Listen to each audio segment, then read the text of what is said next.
Bienvenidos viajeros al umbral de lo desconocido. Soy tu guía en este viaje al abismo. Hoy cruzaremos un umbral hacia un lugar donde los ecos de lo sobrenatural susurran en la oscuridad. Desde tiempos ancestrales, en lo profundo de los pueblos de México, se hablan de seres capaces de caminar en dos mundos, lo que es el humano y el animal. Seres temidos, respetados y perseguidos. Son guardianes o verdugos, hombres o bestias, según a la persona a quien le preguntes. Prepárate, porque quizás descubras que uno de ellos está más cerca de lo que imaginas. Hay cosas en este mundo que no deberían de ser comprendidas, ¿no? Seres que habitan en los límites, como ya lo mencioné, que se transforman. Estoy hablando de los nahuales, seres que caminan en dos mundos. Y para entender un poquito más, la palabra nahual proviene del náhuatl, nahualli, que significa lo que está oculto o disfraz. ¿Y qué manera de, de describir a estas personas o a estos seres que se transforman en animales? Yo creo que tienen algo más allá que demostrarnos, ya sea bueno o malo, en su transformación, ¿no? El concepto nahual pues es muy antiguo, como lo dominan o lo dominaron lo que hoy conocemos como Mesoamérica. La palabra nahual, pues como les comento, viene del náhuatl. Sin embargo, ser un nahual no es solo una cuestión de transformación física, sino también espiritual, ¿no?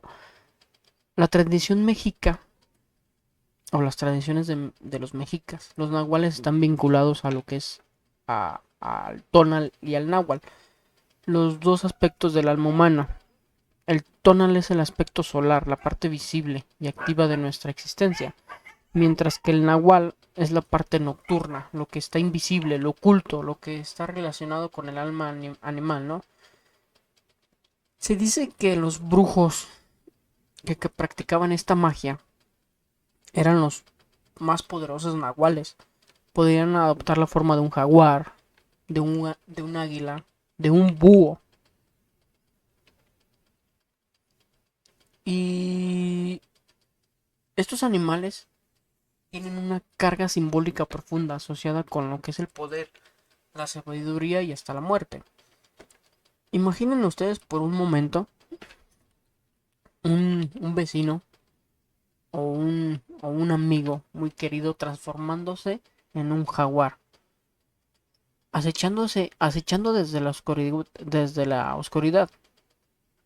Los nahuales, al igual que los brujos, no solo eran solo chamanes, no solo eran chamanes en contacto con lo espiritual.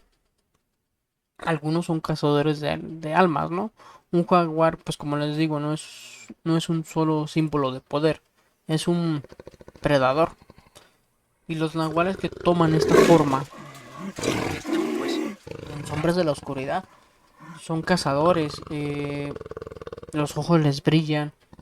Yo siento que por eso hay dos aspectos, que es el, como les decía, el tonal y el náhuatl. Yo siento que cuando se transforman en esto, pierden una parte de lo que es el tonal.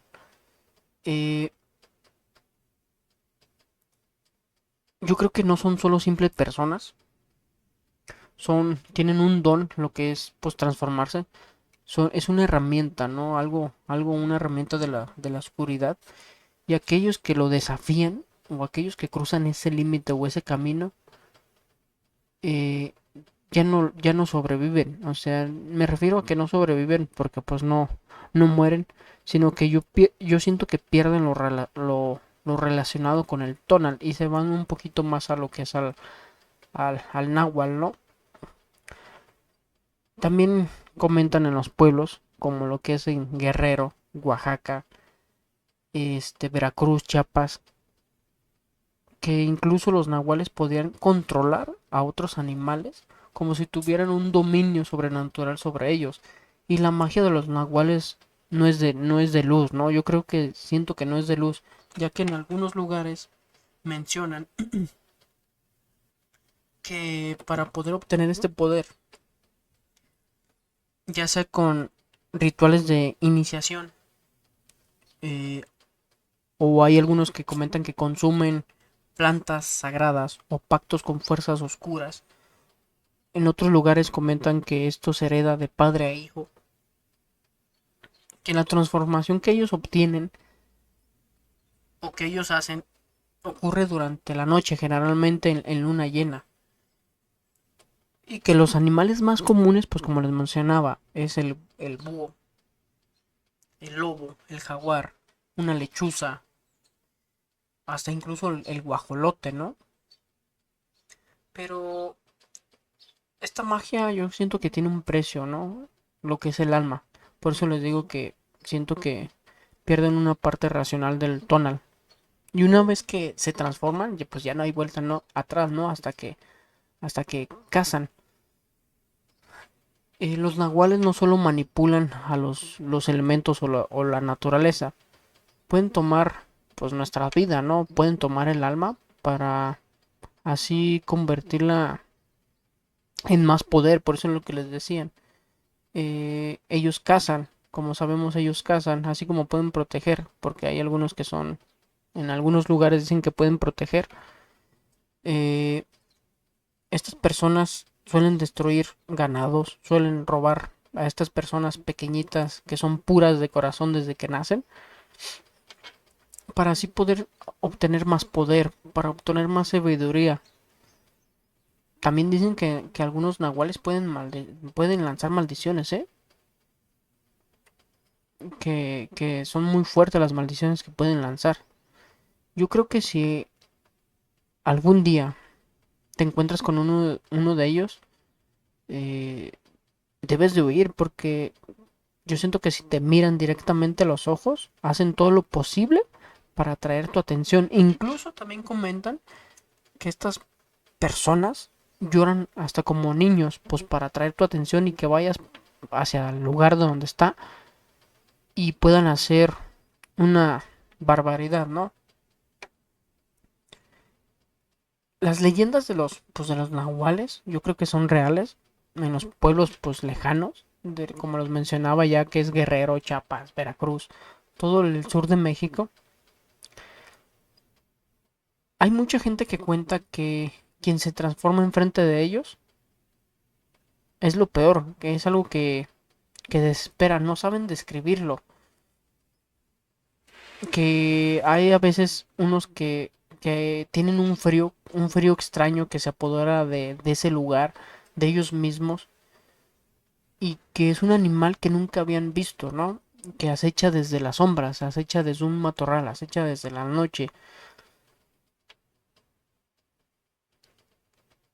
Y también mucha gente cree que en su búsqueda para el poder, pues como les decía, hacen sacrificios, pues como les comentaba, cazando a estas seres personitas, y que aquellas personas que nacen con esa maldición no solo lo usan para el bien, sino que pues lo usan para cazar, ¿no? Ahí el nahual hace esto, hace esto de estar cazando y está un poco fuerte, ¿no?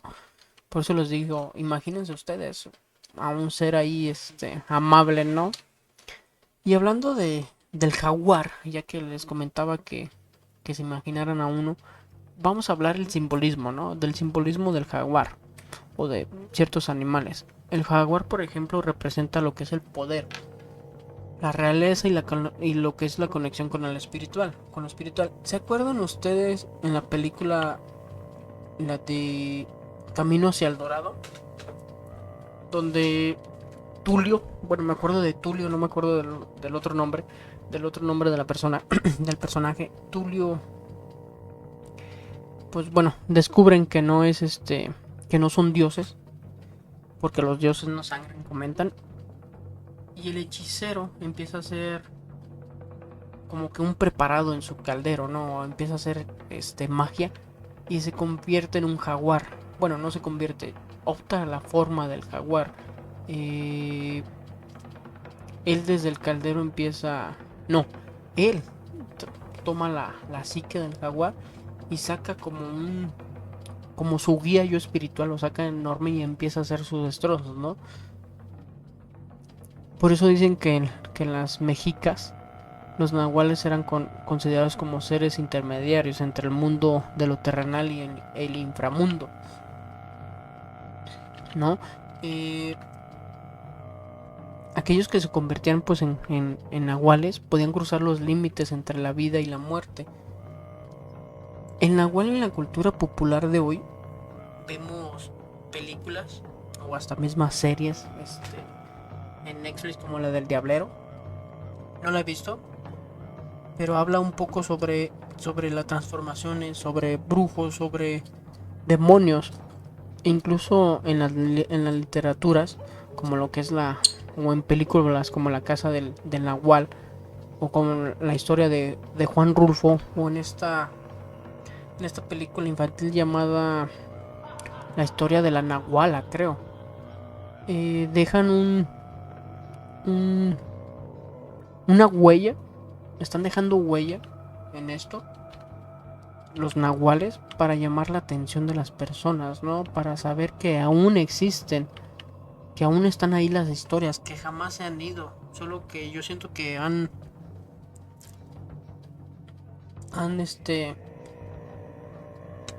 guardado silencio o ya no se toma mucho en cuenta. Y ahorita en estas películas les dicen de que aquí sigue esta historia, aquí sigue esta huella de los nahuales. Los nahuales el día de hoy, en las zonas rurales de México o de Centroamérica, todavía se encuentran algunos relatos, ¿no? Sobre personas que desaparecen, de animales que se comportan de manera extraña, o personas que parecen seguirte en la oscuridad, ¿no? Algunos creen que el nahual es un espíritu ancestral que protege la tierra, porque también en muchos pueblos dicen que se transforman para proteger a los niños, para proteger al pueblo, para alejar a los ladrones, para hasta alejar de los malos espíritus. Pero en otros lados piensan que los brujos modernos que han logrado dominar el arte es de la transformación, que son malos, pues que cazan. O sea, por eso muchos comentan, o en muchos pueblos cuando se enfadan de esto, de que ya fue mucho, y quieren tomar la decisión de cazar al nahual, van y lo cazan y lo lastiman, ya sean con objetos llenos de sal, así es como los debilitan. O cuando les disparan y los dejan heridos y este nahual sale volando, sale corriendo, y al día siguiente encuentran, no, pues al viejito buena onda, al que no hace nada con una mano quebrada, con un pie quebrado, o hasta incluso ya no vuelven a ver a esta persona, ¿no? Eh, yo les quiero contar una historia de una seguidora, se llama Dinora, a mí me dio permiso de decir su nombre. Me comenta que ella, al ir viendo, al ir a la casa de su abuelita en Guadalajara, Jalisco, cuando ella visitaba a su abuelita porque a veces se quedaba de vacaciones con ella, pasaba unos días, ella me comenta que era una antigua casa, de esos de techo altos, de madera, ¿no? Ella me dice que era una noche sofocante, era una noche calurosa, que la casa crujía como si estuviera viva, ¿no? Ella sentía como un tipo de pesadez, que ella me comenta que ella estaba acostada en su cuarto, que con la ventana abierta, con las cortinas cerradas, para que no le diera la luz de unos postes viejos ahí de luz, que tenía la puerta abierta de par en par y que no podía dormir, que ella decía que el calor era insoportable y que la oscuridad parecía estar pesada, como les dije, que de repente ella escucha un ruido, me comenta que ella escucha un ruido muy leve en el pasillo, y que ella decide pues levantarse a ir a la cocina a tomar agua, que la cocina estaba del otro lado del pasillo, que mientras que ella cruzaba el cuarto, cruza la mirada hacia la ventana y que del otro lado ve a un gato, creo que arriba de una, si no mal recuerdo me dijo que de una barda, un gato así completamente negro, y que lo único que alumbraba eran unas luces de unas casas y el poste y la luz de un poste viejo, que el gato era completamente negro, que ella sentía que el gato la miraba, así tal cual, ella sentía que hasta el mismo gato la miraba, que tenía unos ojos muy brillantes y que eran fijos, la mirada era muy fija. Me comenta ella que como si el gato supiera que la estuviera viendo. Dice ella que estuvo inmóvil por unos segundos, que no hizo nada, no hizo nada extraño, que nomás estuvo inmóvil. Y luego comenzó a alejarse el gato, comenzó a alejarse lentamente, pero que entonces algo muy raro pasa. Dice que su cuerpo empezó a cambiar, que no es que no es como en las películas esas cuando se transforman en el hombre lobo. No, no, no. Dice que solo fue una deformación muy lenta y silenciosa. Que el lomo del gato se alargó, se empieza a alargar las patas, se empiezan a erguir y que poco a poco empezó a adquirir la forma de una silueta muy delgada de una silueta humana delgada y muy grande. Y que esta persona o que este gato iba caminando, que solo empezó a caminar, que solo empezó a caminar, que solo empezó a caminar, que ella se queda congelada, que queda pasmada, que sin poder mover ni gritar, dice que ella que se transformó, que se sorprendió al ver eso y decía, no, pues fue un sueño. Pero no, no, ella dice, no, yo estaba muy consciente de que estaba muy despierta, ¿no? Que ella solo observaba la silueta de cómo empezó a desaparecer en la oscuridad al final de la calle. Que nunca le contó a su abuelita, pero que se había escuchado que había cosas raras o que pasaba cosas raras en ese entonces, pero que ella quedó un poco marcada, que desde entonces cada que escucha un maullido en la madrugada le cuesta trabajo pensar, o le cuesta no pensar más bien, que quizás no siempre es un gato, que ella piensa que eso lo sigue o la sigue persiguiendo, ¿no? Y por finalizar, gente, a mí me gustaría que me dejaran su historia, su opinión de esto de los nahuales. ¿Qué, qué opinan ustedes sobre estos seres, sobre estas personas que pueden caminar en el mundo de lo humano y en el mundo de lo animal? Me gustaría que me lo dejaran en la caja de los comentarios, su historia, o saber si algunos de ustedes han tenido un encuentro con un nahual. Y por último, hoy hemos cruzado un umbral, hemos mirado a través de una cortina que divide de este mundo del otro, donde los nahuales acechan, ¿no? En las sombras, esperando a que alguien como tú, alguien como yo, se acerque demasiado al borde para donde des un paso más y estés perdido. Y si una vez ves a alguien transformarse, y si también ves que alguien te está observando desde la oscuridad, no sigas la mirada, no te acerques, porque los nahuales no te dejarán escapar. No hay retorno y lo peor es que te puedes morir. Gracias por acompañarme en este viaje. Pero recuerda, los nahuales están siempre cerca. Y ahora que has oído la verdad, si te atreves, suscríbete, dame un like y activa la campanita porque el umbral siempre está allí, esperando al próximo visitante. Hasta la próxima, gente, y que tengan bonitas noches.